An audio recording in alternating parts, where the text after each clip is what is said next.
Good morning, everyone, and welcome. I'm Hillary Serpis, and I am the publisher at Route 50.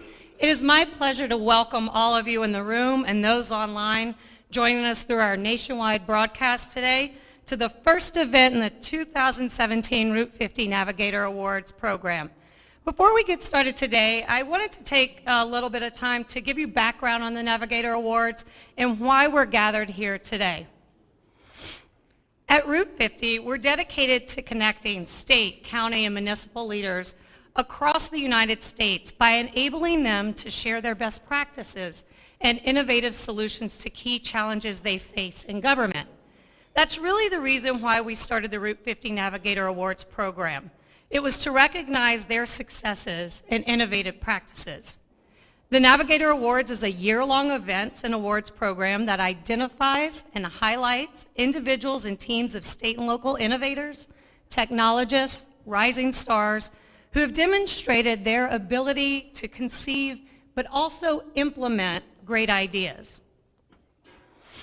This summer, we'll be profiling 50 of these navigators across 5 categories on Route50.com, and then announcing 10 winners at a ceremony in Charlotte, North Carolina this November during the National League of Cities annual City Summit. So we hope some of you in the room can be there, and we hope those of you watching online can join us as well. It definitely will be an exciting event. And nominations are now open until June 14th. So you can find more information about the categories and the nomination process by visiting the website listed. For those of you in the room, it's listed on your agenda today and on the cards on your table or in your chairs. And for those of you watching online, you can find the information and the resources on the side of your screen. We do hope everyone will take a moment to take time to nominate a navigator or a team that you know. Because we too like to innovate, now in our second year of this program, we're doing something a little different by taking the Navigator Awards on the road and bringing the stories to life, which is why we're here in this beautiful museum today. As we thought about where to kick off this series, Utah kept emerging as an area where we find innovative, standout teams and individuals at all 3 levels of government, state, city, county. And we wanted to showcase the spirit of the actual award live. So we are excited to be doing that in Salt Lake City today. So thank you all really for joining us. Appropriately, today's event is titled Uncovering Innovation in Salt Lake City. And that's what we want to highlight. Throughout the morning, you'll be hearing from leaders in Utah state and local government talk about the innovative ideas and practices they are pursuing. And we hope it'll inspire you in your own work. But before we get started, just a few housekeeping items. So we can have your full attention. Please silence your phones, but we ask that you not put them away. We want to make this an interactive discussion. So please, we want you to continue the live conversation online, tweet your thoughts, comments, questions throughout the event using hashtag RFNavAwards. So it's hashtag RFNavAwards. And now I'd like to take a moment to truly thank our exclusive underwriter today, Grant Thornton. This morning's event absolutely would not be possible without their generous support and vision. Grant Thornton is actually the exclusive underwriter for the entire Navigator Awards program. And they've been really incredibly grateful with their partnership. They've been with us since the very start. So beginning with their support of the Navigator Awards last year when it was just an idea in our editors' heads. So let's all please thank Grant Thornton for making this event possible and this entire series possible.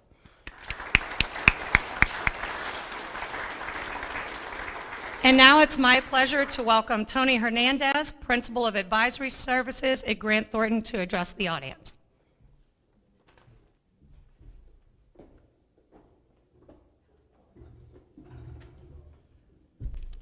Thank you, Hillary. Good morning, folks. I'm Tony Hernandez. I'm a principal with Grant Thornton in our state and local public sector practice. I focus on providing solutions to our clients and have a strategic focus on trying to be very innovative about them.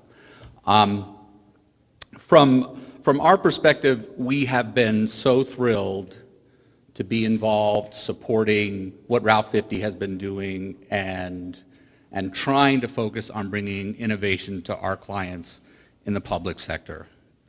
I've been working in the public sector for almost 30 years now, And it seems like the problems that they're trying to solve are not getting any easier. And they seem to be getting really pretty consistent. They have shrinking budgets, they have enormous new requirements for services, they have pretty significant capital and debt obligations that are coming, and they really are struggling to figure out how they're going to support those things. And so we're focused on helping those clients solve those kinds of problems. And we're looking at partnering with those firms and those clients, quite frankly, that will help us do that. We are thrilled to be here. We're very anxious to hear what the dialogue is going to include. In particular, we just started one of our major projects with the state. We're implementing a cloud-based performance management, data analytics, and external transparency type reporting solution for a state agency here that we're thrilled about. And we started here about a year ago, and I learned a year ago what an inversion is. It's a very new term for me, but I've learned all about it. I'm very excited to hear a little bit about it as we get into our discussion this morning. I'm going to close my remarks with a quote. And the quote is from Albert Einstein. He said, when solving your problems, you cannot use the same thinking that you used when you created them. So thank you all very much. Grant Thornton is very proud to be here, and we're looking forward to today's program.